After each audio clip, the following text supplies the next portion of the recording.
사고가 난 자동차. 아니 여러분, 이 장면 어디에서 많이 보지 않으셨어요? 이거 SMC 에피소드 2에서 블랙맘바로 인해 아이가 갑자기 싱크아웃되어 사라지는 바람에 자동차 사고가 난 바로 그 장면과 이어지는 거잖아요. 바로 그 장면에서부터 임레이님의 핸드폰이 블랙맘바에게 해킹되어 자신의 아이와 싱크아웃된 장면부터 이 뮤비는 시작됩니다. 그런데 이 뮤비는 SMCU 시즌 1에서 보여줬던 에스파의 여정과 그 스토리의 구성이 상당히 유사합니다. SMCU 에피소드 2에서 아이와 싱크가 끊어졌다는 소식이 전 세계 언론에서 대대적으로 보도가 되었죠. 그리고 이는 아이 에스파에게도 아이 임레이에게도 영향을 미치게 되었습니다. 모든 아이와의 싱크가 끊어지게 되었죠. 이러한 싱크아웃을 해결하기 위해 이들은 광야로 떠납니다.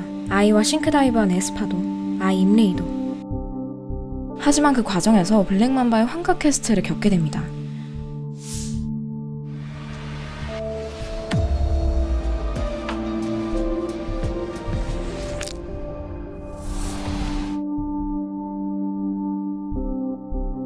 그리고 에스파가 SMC 에피소드 2에서 자신을 둘러싸던 환각 퀘스트, 여기에서 사방이 거울과 유리로 표현이 되었죠. 이를 깨부수고 퀘스트로부터 해방되는 장면이 등장하는데 임레인이 또한 자신을 둘러싸던 환각 퀘스트, 여기에서도 이러한 퀘스트가 자신을 둘러싼 거울과 유리로 표현이 되었습니다. 이러한 퀘스트를 깨부수게 되죠. 임레이님의 시그니처 캐릭터는 이렇게 후드를 뒤집어 쓰고 로고로 얼굴을 가린 채 늘 등장했는데 블랙맘바의 퀘스트를 깨부수고 그 과정에서 자신의 존재에 대한 탐구를 하게 되면서 자신을 가리던 로고를 벗어 던지고 진정한 아이 임레이의 모습이 드러나게 되며 뮤비는 끝나게 됩니다. 안녕, 뮤비 해석해준 도끼 김유로입니다. 오늘 소개해드린 뮤비는 임레이 Hearts on Fire.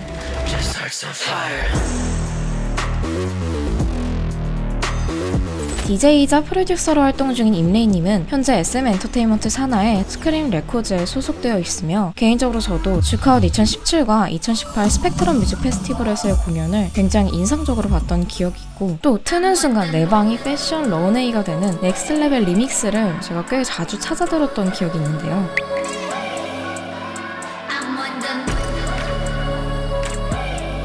지난 웨이션 V의 양양님과 함께한 에스테로이드,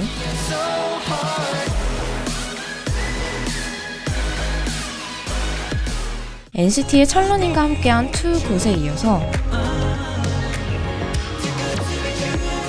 이번엔 알렉스 칼슨과 함께한 Hearts on Fire가 신보로 발매되었습니다. 특히 이번 뮤비는 SMCU의 에피소드와 이어진다는 점에서 눈길을 끌었는데요. 블랙맘바 뮤비의 마지막 장면에 등장한 보아님, 카이님의 뮤비에서 등장한 광야로 추정되는 장소, 레드벨벳 아이린 앤슬기 놀이 뮤비에서 등장한 광야, SM 소속 아티스트 뮤비에서 자주 등장하는 나비들, 자유롭게 날 수 있도록 2021년 버전의 뮤비에서 에스파 윈터님과 NCT 성찬님, 강타님이 광야에 함께 모이는 장면까지 이미 SMCU를 통해 다양한 아티스트들이 자신만의 이야기를 SMCU라는 세계관 속에 녹여나가고 있는 건 이미 많은 시청자분들께서 알고 계실 거라 생각합니다. 근데 지난 SMCU 에피소드 2가 유독 흥미로웠던 여러가지 이유 중에서 아이에스파가 아닌 다른 사람의 아이까지도 살펴볼 수 있어 흥미로웠다라는 부분을 많은 분들께서 언급해 주셨는데요. 그런데 진짜 귀신같이 아이에스파가 아닌 자신의 아이가 등장하게 된 두 번째 아티스트가 이번 뮤비에서 나오게 되었다는 것이죠. 더불어 이를 통해 에스파가 광야로 걸어가 블랙맘바를 때려잡고 아이에스파와의 싱크를 되찾는 그 같은 시간 속에서 한편으로 임레이님의 세계에선 자신의 아이와의 싱크아웃을 해결하고 그 과정 속에서 감추었던 자기 자신의 모습을 드러내고 진정한 나와 아이와의 싱크를 이뤄냈다는 것을 알게 되었습니다.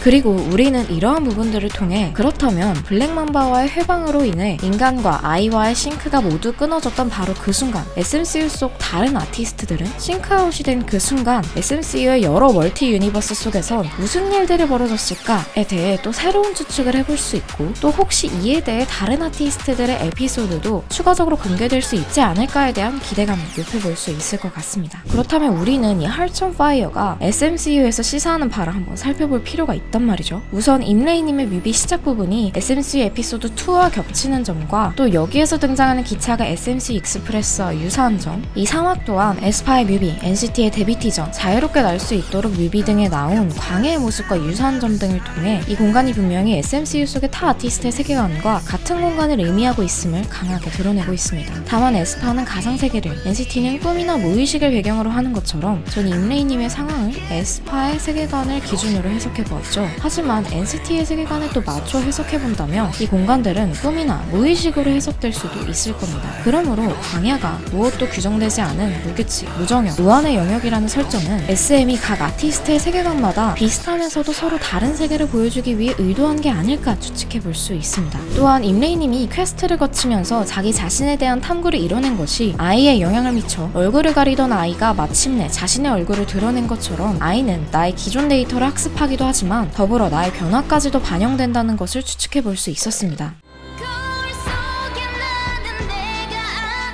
이러한 가사나 나와 아이 사이에 반복적으로 등장하는 이 거울신들이 바로 이러한 아이의 특징을 암시하고 있었던 게 아닐까라는 추측을 해보면서 앞으로 새로운 아이가 등장하는 것을 기대해볼 수도 있겠지만 기존의 아이 또한 무한하게 발전하고 또 변화할 수 있다는 것을 기대해볼 수도 있겠죠. 자, 그럼 여기까지 뮤비 해석해주는 토끼 김희로였습니다. 여러분은 임레이님의 Heart on Fire를 어떻게 감상하셨나요? 사모님의 감상도 댓글에 함께 공유해주세요. 그럼 저 갈게요. 안녕.